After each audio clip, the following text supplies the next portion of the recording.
Hello everyone, so I will nuna step by step wato yadda ake zana valid order block. So most people suna confusing, suna misunderstanding na valid order block. So order block shi zone ne wato area ne wanda zaka considering na entry naka, gane ko?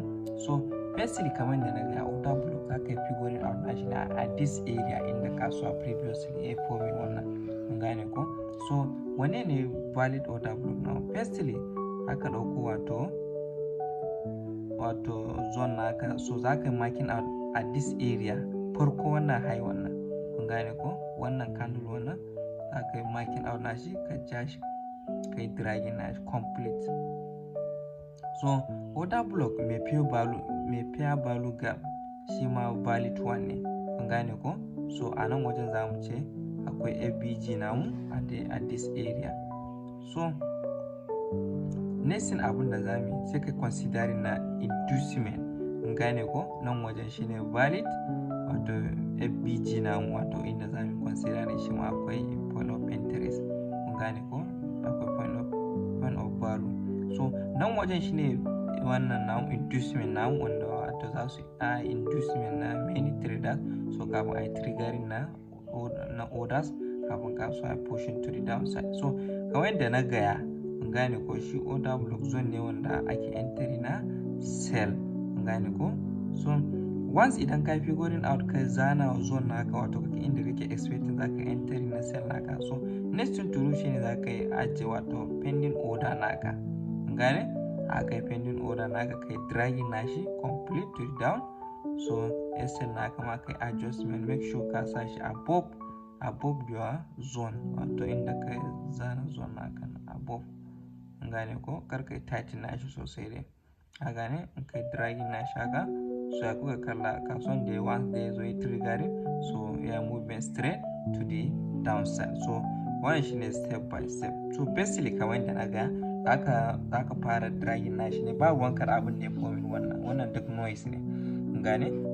Zaka je kai figuring out at this point, gane? Ka zo ka zana shi ka cire shi. So zaka zo at this point aka zana nan wajen which is your inducement point, gane? Wato za inducement na many traders at this point. So once idan ya tapping na valid order block naka, so sai pushing straight to the downside. So sometimes zaka fara analysis naka ne gaskiya a bigger time frame, gane ko? Bigger time frame like 4-hour time frame. So zaka je kai figuring out ka kalla me yake faruwa ne at this wannan bigger time frame, gane ko?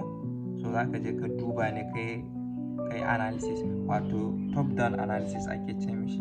So once idan kai figuring out, so a smaller time frame shine zaka nemi entry naka, gane ko? A smaller time frame zaka nemi entry naka wato na sell position. So kamar da na ce kasuwan da ya zo nan wajen da ya zo ya forming at this point, so ya fara tafiya wato down trend, yana break of structure, yana tafiya down trend which is both break of structure at this point. Ya mana forming na break of structure a wannan level ɗin. So wannan once idan ka kalli break of structure ya baka confirmation ne na cewa yes kasuwan nan is about to push to the downside, gane ko? So assuming let's say idan ya baka break of structure uptrend, so wannan ya baka confirming ne na cewa yes this market is about to go to uptrend. So wannan break of structure ne. So at this area kasuwan da ya zo ya taba, gane? Kasuwan da ya zo ya taba mana wannan zone namu wato inda muke expecting na taking na sell, gane? So sai bamu like a nan wajen sai zo breaking na last low wannan which is change of character. So wannan ya ma indicating na cewa yes this market, so wannan market din muna on XAUSD ne which is gold. So wannan ya ba ka confirmation na cewa yes this market is about to push to the downside. Assuming let's say idan ya breaking na wannan fair value gap, so wannan ya ma indicating na cewa yes wannan invalid ne, gane ko? So simply zamu jira kenan ya me idan let's say ya breaking, so za mu iya kira wannan like mitigation like breaker block, sorry ba mitigation, breaker block. So once za mu jira yazo ya wato yazo entry namu na point of interest namu na kafin mu mai dukin na continuation na uptrend buy namu. So da yazo nan wajen sai yake breaking to the upside kamar da na ga sai forming like church, which is change of character, da ya breaking to the downside. So a nan wajen kun gane ko valid order block naka shine za ka yi patiently kai jira, kun gane ko yazo ya taɓa wannan zone naka nan. So most people ba sa iya yin haƙuri su jira kasuwa yazo ya taɓa musu valid zone nasu kafin su entry nasu na sell, kun gane, which is very very bad, kun gane ko. So wannan shine valid order block naka, wato da kake jira kasuwan yazo once yazo ya tapping, yazo ya taɓa ma zone naka na, so sai kai entry naka na me na sell naka, simple, kun gane ko. Nothing more nothing less ba wani wannan, kawai za ka yi haƙuri ne. So most traders gaskiya ba su da haƙurin su jira ne, shi yasa suke end up losing a kasuwan, kun gane ko. Za ka jira dole kasuwan sai yazo ya taɓa ma point of interest naka, za ka yi entry naka na sell. So sometimes kasuwan yana making noise, many noise, so wannan time ne yana inducing, wato yana triggering na most traders, kun gane ko. So at this point bayan wannan muna da wannan valid order block gashi nan a wannan point din ma akwai wani valid order block, wato wanda zamu jira kasuwan yazo ya taba sai mu entry na mai na sell namu, zamu iya kiran shi supply zone, wato inda wanda sellers suke kasuwa, gane. So this point zamu iya kiran shi like inducement, gane, the inducing na so many traders before ya dauki orders na sellers, gane. So yanzu kenan at this point a wannan analysis da muka yi muna expecting sell at this point or at this point. So za mu jira ɗaya daga ciki, once yazo ya tapping za mu entry na mai na sell namu, simple. So assuming let's say kasuwan idan ya pushing to the upside to this zone, which is POI namu, point of interest namu, so mu jira like some rejection candlestick, so let's confirm us that wanda zai mana confirm na continuation na cewa yes this market is about to push to the downside, simple. So idan har baka understanding analysis naka baka ganewa, so it's better to leave it, gwara ka bar shi ka ji ka kai analysis a wani currency pair naka, kun gane ko. So idan har baka understanding, it's better for you to kai leaving non currency ka je kai looking for another currency pair, ka gane ko. So shine but no forcing, kar kai forcing na komai a cikin wannan market din, a cikin wannan kasuwa, don za ka end up losing much. So kamar da na faɗa, firstly za ka yi understanding na structure na ina ake tafiya bias naka, ka gane ko. So idan har ka gane cewa yes kasuwan nan fa yana pushing to the downside, so next thing to do is to only look out for selling opportunity, which is sell, kun gane ko. So yanzu let's say kasuwan yana pushing haka to the downside haka, lower low, lower high, which is break of structure, yana forming break of structure. So at a point idan ka kalla har break of structure is no more baya forming, yanzu let's say sai baka haka, kun gani da previously yana da break of structure, yana breaking down, yana up, yana breaking down, yana up, yana breaking down, yana up, gane. So wannan ya mana confirm na cewa yes downtrend ne, but at a point idan kasuwan har yake continuation, yake breaking wannan last low wannan da ya forming wannan, so wannan ya ba mu indicating na cewa na me kasuwan fa ba zai continuation na sell ba, kun gane. So a nan wajen sai ka dan dakata, kun gane. So sai ka jira wannan high in kasuwan zai yi breaking ne ko a'a. Idan har let's say kasuwan idan ya breaking wannan high in, kun gane, wannan high in idan har kasuwa ya breaking nashi, so wannan ba mu indicating ne na cewa yes from downtrend, from bearish structure kasuwan fa is about to turn to uptrend. Sai ka jira yazo ya taba wannan breaker block naka nan, zaka jira dole yazo ya taba. Once ya taba, so idan har yayi invalidating wannan breaker block naka nan, so zaka jira a nan wajen akwai FBG ko imbalance or valid order block naka dan kai me kai continuation na buy naka, since that it tun da har kai understanding na me na cewa yes this structure is about to turn to from downtrend structure to an uptrend structure. Ngane simple, ngane barin zana. So kamar da na faɗa, idan har baka understanding na chart naka, baka understanding na kasuwa, is better ka bar shi. Kun gane? No posting, ba posting. Kun gane? Idan har zai ɗauke ka kwana ɗaya ne, is better to wait for that, to that wannan your bias naka, wannan confirmation naka, gwara ka jira shi. Kun gane? Or this area or this point aka dragging nashi. Nace idan har bai respecting wannan zone naka nan ba, ya breaking, so za mu ka expecting me ka entry na sell naka at this point. So nan wajen kenan za mu kira shi boss, like break of structure.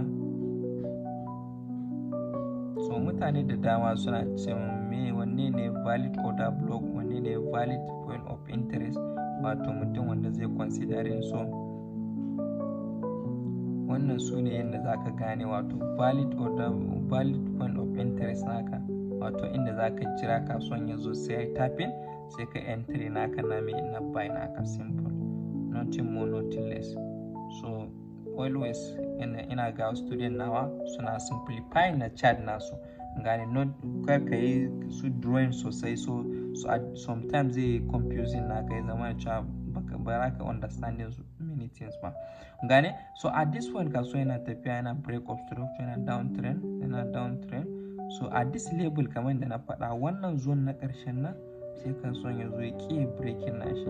So da ya breaking nashi ne za mu ce yes this market is about to continue downtrend, but amma sai zo ya breaking na last low wannan. So wannan shine ba mu confirming na me na cewa yes kasuwan nan fa ba zai yi breaking, bari continuation na down ba, sai pushing to the upside din kuma sai zo ya breaking wannan high din. Kun gane? Da ya breaking wannan high din sai kasuwa ya me ya zo ya pull back. So a nan wajen once idan ya breaking, so yanzu bias naka lissafin ka kenan na me na yin sell ne, da daukan sell ne kawai, ba ka ba ruwanka da buy, tunda me ka kalla church which is change of character. So simply means from abu yana tafiya downtrend, so once in ka kalla ka, so yana indicating na cewa yes this market is about to turn from bearish structure to an uptrend structure. Gane? So za ka yi entry naka na buy at this point, which is kamar da naka valid order block naka at this point. Ka gane? Za ka yi marking out, za ka jira. Gane ko? So za ka seta wato buy limit naka at this point, SL naka kai ka sa shi below your zone. Kar kai tighten nashi sosai. This is so wannan haka yayi. Ka gane? Kar kai tighten nashi sosai. So idan kai tighten nashi sosai, sometimes kasuwan zai zo ya cire ka kuma ya tafi direction naka. Kaga shine advantage na ka bar kasuwan ka dan bashi some breathing space. Gane ko? So target naka sai ka depend on your target. Gane, wasu na 1:10, wasu na 1:5, wasu na 1:2. Gane ko? So depend ne, kowa da ne risk reward nashi. Gane? So wani example ne na wato from downtrend yadda kasuwa yake turning to an uptrend. Always ina ga student nawa cewa always suna simplify na chart nasu. Gane ko? Suna gane abin da suke a cikin kasuwa. Gane? So once idan kana analyzing ko yana baka confusion, is better ka bar shi. Ka gane? Ko anjima sai ka zo ka ƙara kallon shi, ka zo ƙara analysis na shi. Gane ko? So wannan na downtrend ne to an uptrend. So ga na uptrend kuma let's say kasuwan azumi let's say yana pushing to the upside, ka kalla yana breaking higher high, higher low, higher high. Gane? Yana pushing to the upside, higher low, yana pushing haka. So at the point idan ka kalla har kasuwan let's say ya baka like like wannan high in kasuwan sai zo yake breaking nashi ya zo ya tsaya, kin gane yake breaking wannan high in kasuwan sai zo wannan high in ya zo ya equal, so wannan ya baka indicating na cewa yes wannan break obstruction da yake nan yanzu is an invalid, kun gane wannan wato uptrend wannan yanzu invalid dan me sa wannan high in ai kasuwan bai breaking wannan high in ba, kun gane so yanzu yi breaking wannan last low wannan da ya forming wannan, so wannan ya baka indicating ne na cewa yes wannan fa daga uptrend da yake nan is no more, yanzu zai iya koma downtrend, kun gane so downtrend da zai kuma kai za ka yi entry naka na sell ne ba na buy ba, dan me sa ka kalla comparison na cewa me daga uptrend din fa kasuwan zai turn into downtrend, kun gane sai ka entry naka na sell, so entry naka na sell nan wajen za ka kira shi breaker block, mitigation, yes breaker block, so za ka yi marking out na shi ka cire shi daga kuma ka cire PFBG naka at this area da order block naka valid one kenan, kun gane assuming let's say sai ka yi marking out na shi ka dauki wannan instrument din ka zo ka marking out na shi ka ja shi haka, so once ka ja shi haka so za ka jira dole za ka yi haƙuri kasuwan sai ya zo ya mame ya zo ya tapping, so once idan kasuwan ya zo ya tapping zumin da sai ya zo ya tapping wannan zona, so za ka yi mai entry naka na sell naka, gane so entry naka na sell abin da ya baka confirmation shine ai kasuwan already yana pushing to the upside, gane at a point dama kasuwan ai idan yana tafiya sama normally buy opportunity muke nema, kun gane so buy opportunity, so wannan high in kasuwan sai yake breaking, assuming let's say idan kasuwan da ya breaking wannan high in, so wannan shine ba mu confirmation na cewa yes kasuwan fa is about to push to continuation to uptrend, kun gane so amma kasuwan sai yake breaking wannan high in, kun gane sai zo pushing to the downside din kuma sai zo breaking last low wannan, gane last low wannan shine ba mu indicating na cewa yes kasuwan is about to turn to bearish structure from its uptrend structure to its downtrend structure currently, gane so shine ba mu indicating na cewa yes kasuwan ba zai yi continuation pushing to the upside ba, gane ko so wannan step by step shine da zaka duba wato valid POI naka, yanda zaka duba valid point of interest naka idan zaka nema entry, idan zaka nema opportunity valid one, so wannan shine step by step yanda zaka yi following, okay. So idan har bidiyon nan ya amfane ka so kai subscribing a wannan YouTube channel nawa for zan na dropping na valid wato videos, important videos akan trading yanda zaka mutane yanda zaka yi succeeding a cikin trading step by step, so kindly kai mun subscribing, kai mun liking kuma kai mun sharing na wannan video so that wasu su amfana su kalla, so goodbye.